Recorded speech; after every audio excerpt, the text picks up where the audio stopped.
मनुष्य का जीवन जितना सत्य है उतना ही बड़ा सत्य है उसकी मृत्यु। जो इस मृत्यु लोक में आया है, एक ना एक दिन उसकी मृत्यु अवश्य होनी है। लेकिन मनुष्य ये बात जानते हुए भी उस सच्चाई से भागता है और पैसे कमाने के लिए जीवन में ना जाने कितने पाप कर्म करता है, जिसका कारण है मृत्यु के इस रहस्य की जानकारी ना होना। जानकारी ना होने की वजह से मनुष्य बुराई के रास्ते पर निडर होकर चलता रहता है। उसे कोई फर्क नहीं पड़ता कि वह नर्क जाएगा या स्वर्ग। उसे इस दुनिया में जिस चीज़ का लालच है वो चाहिए तो चाहिए ही। अब उसके लिए चाहे कोई भी पाप करना पड़े, मनुष्य उससे पीछे नहीं हटता। अपने हठ धर्मी के आगे मनुष्य अंधा हो चुका है। उसे सिर्फ अपने लिए ही दिखाई देता है। मृत्यु के बाद पाप कर्म के कारण उसकी आत्मा को ना जाने कितने कष्ट भोगने पड़ते हैं, जिसका वर्णन हिंदू धर्म के 18 महापुराणों में से एक गरुड़ पुराण में किया गया है। तो आइए जानते हैं मृत्यु के 47 दिन बाद तक आत्मा के साथ क्या क्या होता है। नमस्कार दोस्तों और स्वागत है आप सभी का हमारे चैनल द दैविक गुरु पर। दोस्तों, गरुड़ पुराण के अनुसार जिस मनुष्य की मृत्यु होने वाली होती है वह मनुष्य बोलना बंद कर देता है। उसकी सभी इंद्रियां शिथिल पड़ जाती हैं। जब अंतिम समय निकट आता है तब परमात्मा के द्वारा उसे एक दिव्य दृष्टि मिलती है, जिससे वह सारे संसार को एक रूप में देखने लगता है। गरुड़ पुराण में बताया गया है कि मृत्यु के समय 2 यमदूत आते हैं, जो कि देखने में बड़े ही भयानक होते हैं।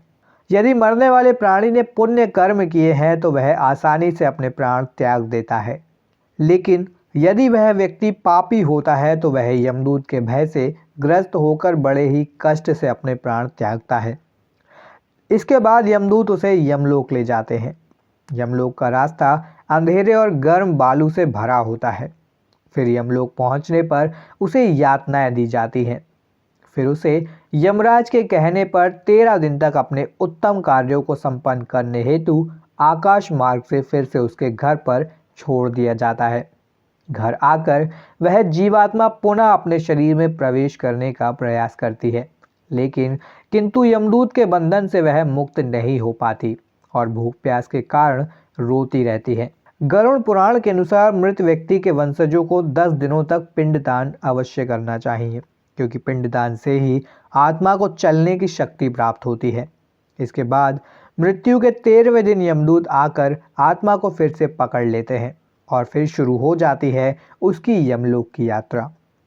इस सफ़र में आत्मा को 47 दिनों तक वैतरणी नदी पार करनी होती है। इस तरह भूख प्यास से बेचैन आत्मा यमलोक में पहुंचती है। यमलोक में भगवान चित्रगुप्त उस प्राणी के सभी कर्मों का लेखा जोखा यमराज को देते हैं। फिर उस आधार पर धर्मराज यह निश्चित करते हैं कि पापी आत्मा को किस नरक में भेजा जाएगा। इसलिए हम लोगों को जीवन में धन दौलत का लालच छोड़कर सच्चाई के रास्ते पर ही चलना चाहिए।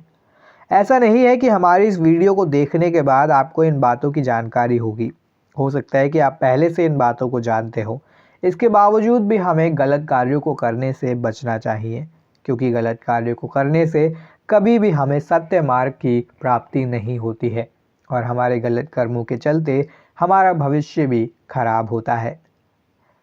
तो दोस्तों, यह थी जानकारी कि आपकी आत्मा 47 दिनों तक किस तरह के कष्ट को भोगती है और 47 दिनों में आत्मा को किस तरह की परेशानियों को देखना पड़ता है। आशा करते हैं आपको यह वीडियो पसंद आया होगा। ऐसे ही और भी वीडियोस को देखने के लिए हमारे चैनल दैविक गुरु को सब्सक्राइब करना ना भूलें। वीडियो पसंद आया हो तो वीडियो को लाइक और शेयर भी करें और ऐसे ही जुड़े रहें हमारे चैनल दैविक गुरु के साथ। धन्यवाद।